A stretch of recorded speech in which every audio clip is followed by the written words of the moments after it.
Hello and welcome. In this video, I want to talk about how to organize a live set and how to stay in control of the music. When I play live, I always want to be in full control of everything that I do. I want to concentrate and focus on the music and not the technology, and I also want to be very relaxed. So in this video, I will show you a few tips and tricks how this works for me, and I hope that you will find something useful. This is how my Ableton screen looked like in the last live set that I played a week ago. Please let me just show you some of the music so that you know what I'm talking about.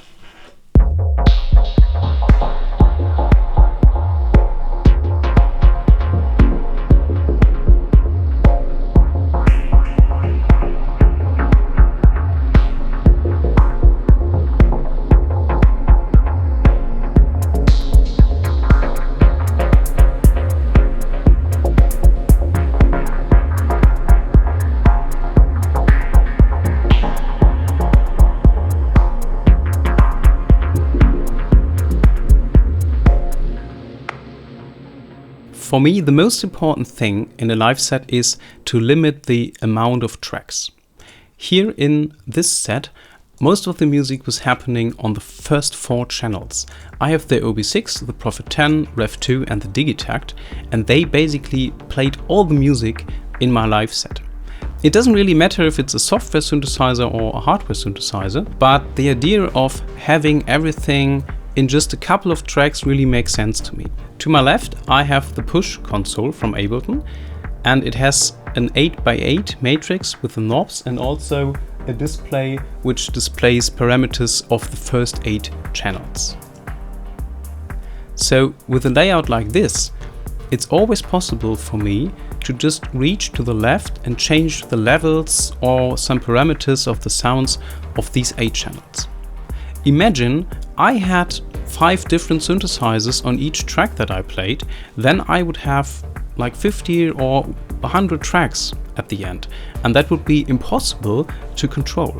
So my philosophy always is to put as much different sounds and sequences into the same synthesizer that I use. So when I start planning a live set, I ask myself, which kind of gear do I want to use? Of course, here in my studio I have a lot of possible options because I have a lot of synthesizers, but most of the time I'm only using 3 or 4 for a live set, and I focus on them and I try to squeeze out everything of them. It's always interesting to learn something new about the synthesizer, and if you start to play a whole set only with 2 or 3 synthesizers, you start to learn a lot about these synthesizers. So this is always a chance of being creative instead of having a setup with a million synthesizers.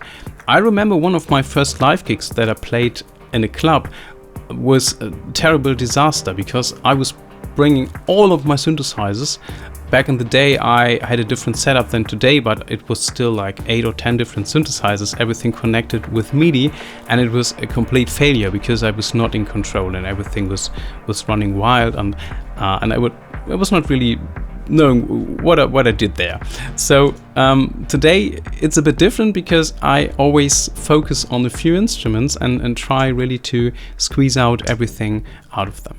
My second advice is to automate effect settings in Ableton or any other program that you use to make music. Let's focus on the Prophet 10 first and listen to a few sounds and its effects.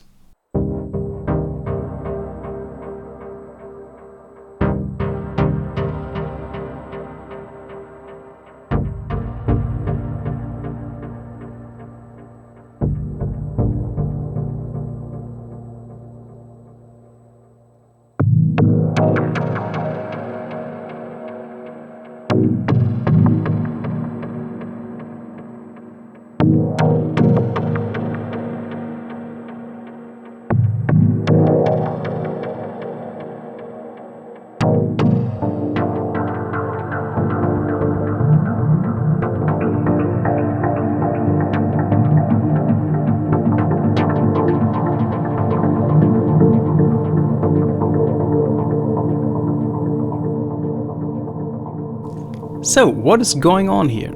As you can see, I'm using 5 different synths in my Ableton project. I have different delays with different delay length on these channels.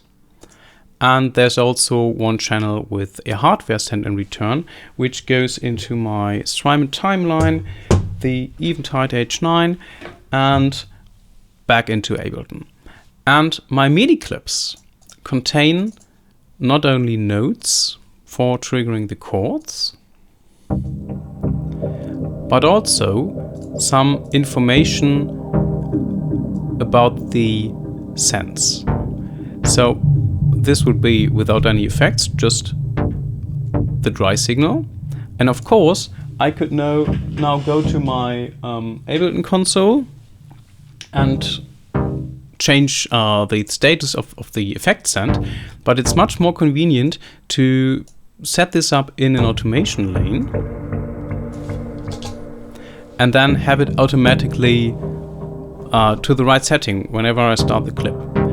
Also notice how on this one I have 2 different synths automated. So there's this little guy here. This is a faster delay that only is triggered on a few notes. So you can also use this for like some creative sound design. And on the last one, I was using 4 different synths at the same time to create very strange kind of delay and reverb.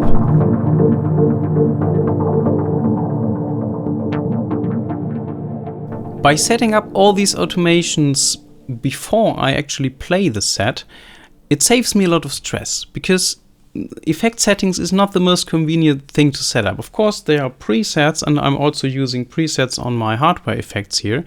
But still, the idea of diving into some menus and activating and deactivating certain things while playing live is very stressful. So I always take this away by automating it in advance. It's not only possible to use the synths in the automation, I also use the MIDI clips to activate and deactivate sounds and effect racks. So let's go to the OB6 and listen to this sound.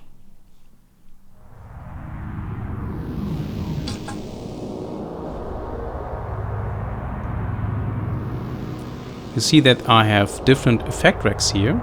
2 of them are switched off and 1 is activated. Also, the Valhalla room is activated. Now I switch to the first sound, and you see how immediately these 2 effect racks activate and the other 2 deactivate. Let's switch again. And back.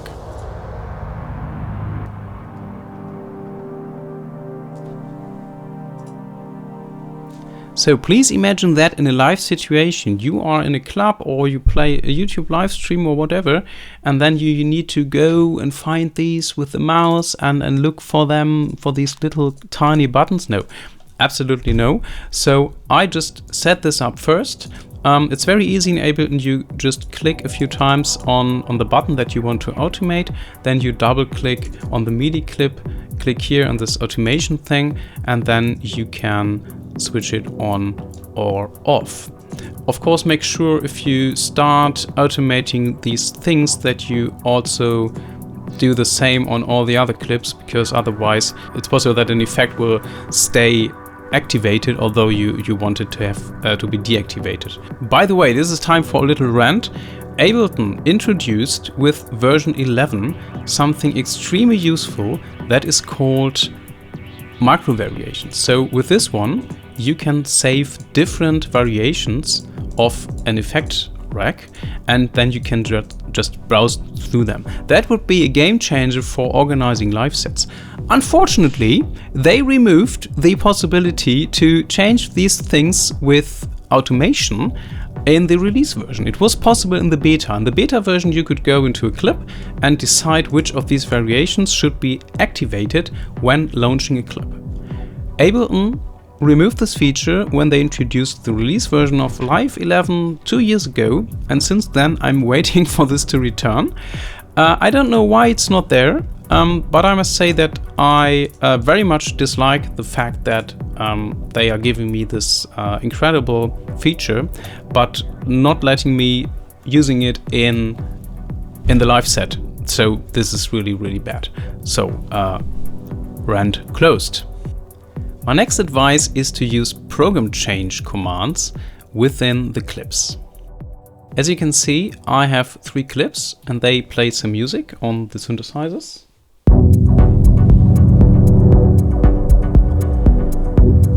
And now I will change the OB6 to a different pattern and see how the program on the synthesizer automatically changes. Same on the Pro 2.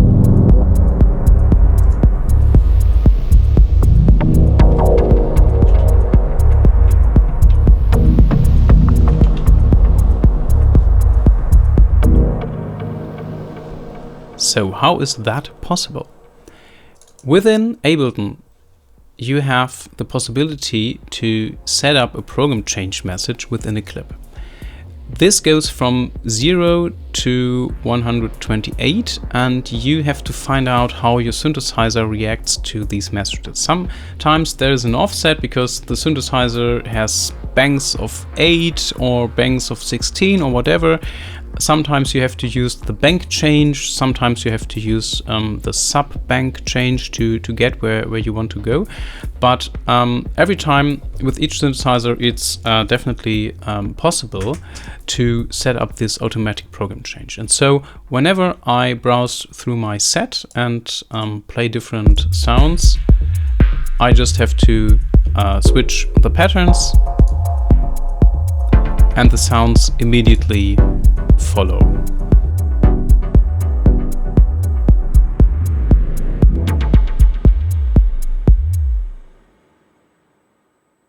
You can see that I also labeled the clips with the number. So whenever this doesn't work, and in like 1 out of 100 it doesn't, I don't know why, then I can still look at the screen and see which preset it should be on the synthesizer. Imagine playing at a club and having the wrong preset, and how the hell would you know if it's like 60 or 70 or whatever? And because I'm only using these cheap synthesizers without a proper display telling you the name of the actual sound, yeah, you have to stick with these number things. So for like little safety backup, I always put the numbers into Ableton as well. Trick number 4 is use colors. I'm using different colors for the clips to indicate the sequence of when to activate them. Usually I have green for the stuff that needs to be activated first. So when I start playing the set, I know that I need to activate and launch the green clips first.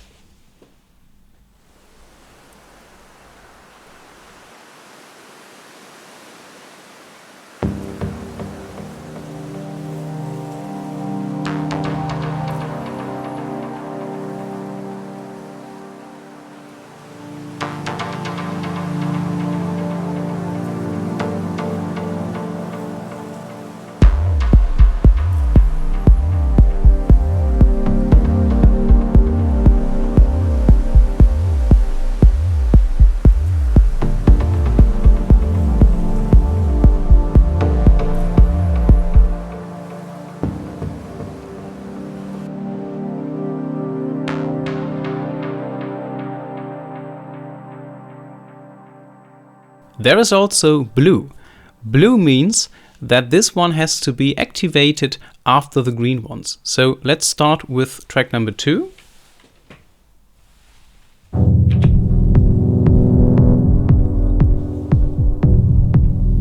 And after a while, I have to activate the blue clip.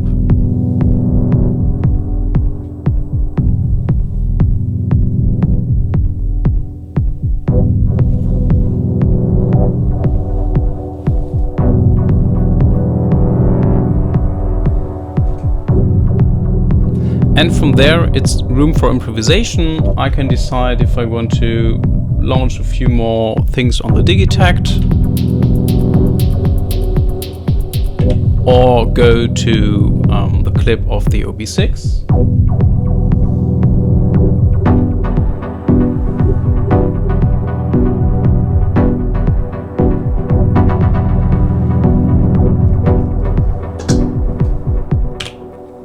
Or whatever comes to my mind. If you have been watching this channel before, you know that I'm a huge fan of MIDI controllers. So here's my tip number 5, MIDI controllers.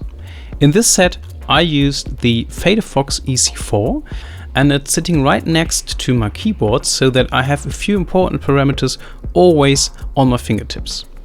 Of course, it's technically possible to access the same parameters on the push console, but sometimes it would involve some menu diving or finding the right channels first, so I like to have a few things right next to me always mapped to the FaderFox.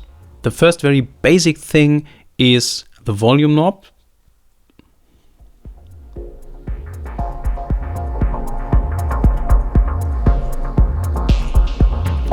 Then I also can push this button to open and close my limiter that I have on the master bus. So I can always dial in the gain of the limiter and then close it again by pushing this button. Then I also have a low cut on this button, no, on that one. So now everything is filtered out. I could play with some of the effects and then bring it back.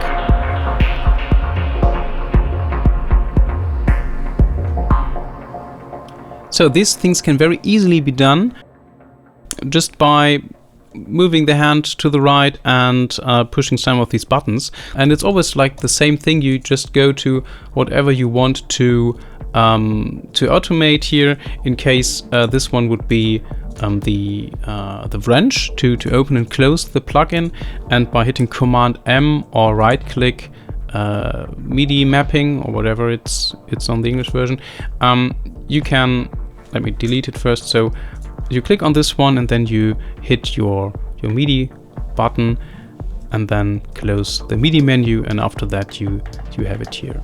Also this low cut. The low cut was here on the Digitakt channel, so whenever I press this button it activates or deactivates the low cut. It could also be possible to adjust the frequency, so let me right click and move this knob. So now I can not only activate it, I can also change the cutoff frequency.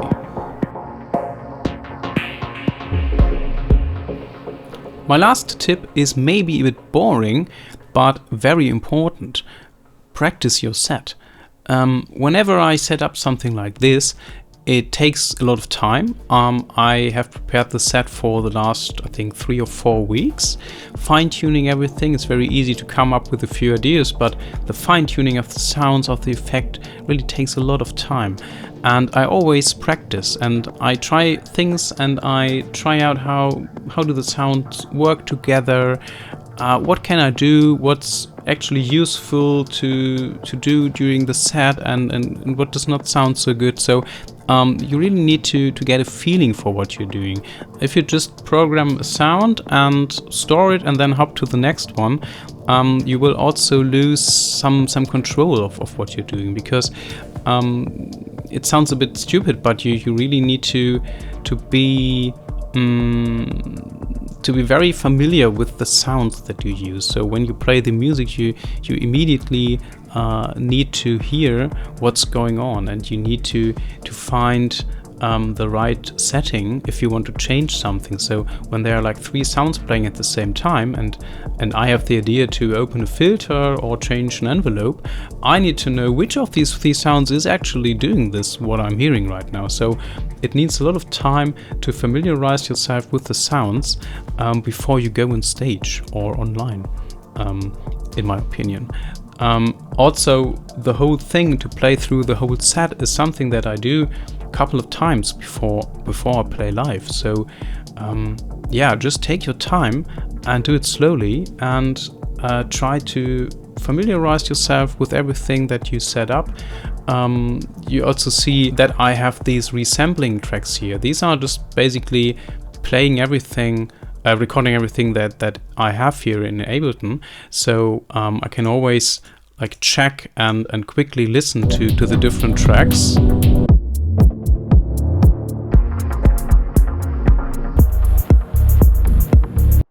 And I do this to find out if the levels are good. It's very easy to get lost in one track, but in the end you have to put together a whole live set, and so you need to check each track against the other ones to see if the levels are good. Is their kick drum too loud, or the bass unbalanced, or whatever? So yeah, it's a constant redeveloping everything. You start with something, and then you come up with another thing, and then you need to re-evaluate the last thing that you did and go back to it. And then it's always like going forward but also backward to see if the whole thing really works out. And sometimes when I'm at the last track, I don't like the first one anymore. It usually happens. So if you're preparing for a few weeks to get a set together, you learn a lot about what you're doing, and so it's possible that at the end, when you reach the point where everything is set up, you don't like what you did at the beginning, and then you start to work this over again. Of course, sometimes there's a deadline. This is also what I love so much about these home concerts, that there's always a deadline and I need to be finished at some point. So this constant thing of evolving the live set has to stop at some point. So yeah, my advice was practice and rehearse. Don't just put it together and play it, but instead really get to know everything that is inside your live set, so that you totally feel natural about everything you do, and you exactly know what kind of sound you need to play next, or if you want to change something or improvise, how to find the right settings that you want to use. So this is it for tonight. I hope you enjoyed this video. The concert I'm talking about in this video, is of course also online. It's home concert number 48, I believe, a dub techno set released last week. So have fun listening to it, and thanks a lot for watching, and see you next time.